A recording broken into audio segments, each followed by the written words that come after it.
pala. Ang tagal mong hindi nagpakita sa amin, tapos ngayon bigla kang lalabas. At hinahanap mo pa si inay. Wala ka bang alam? Wala. Kapatid, wala talaga akong alam. Hindi ko kayo makontak. Hindi mo alam ang nangyari sa akin. Kaya wag mo munahin ang galit. Pakinggan mo muna ang aking sasabihin sa'yo. Wala akong dapat pakinggan sa'yo. Nung panahong may sakit si inay, hinahantay ka naming umuwi.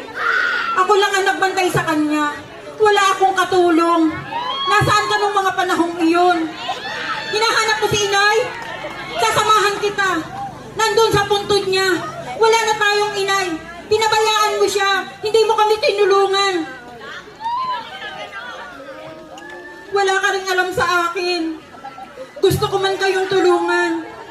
Pero parang naging walang puwang ako sa aking pinuntahan.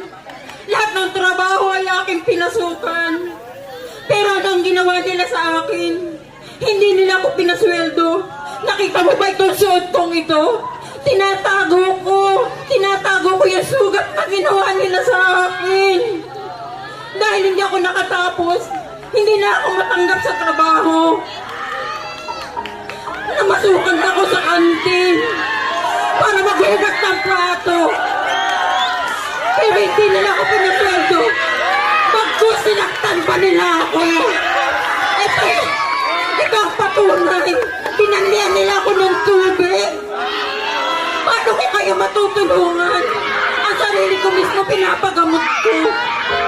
Huwag mo akong husgahan, kapatid. Huwag mo akong husgahan. Sobra-sobra din ang sakit na aking pinagdaanan. Hindi mo lang alam. Parang ayoko nang mabuhay sa mundo. Pero naalala ko kayo ni nanay. Kaya lang wala na pala ang ating ninay. Kapatid, unawain mo ako.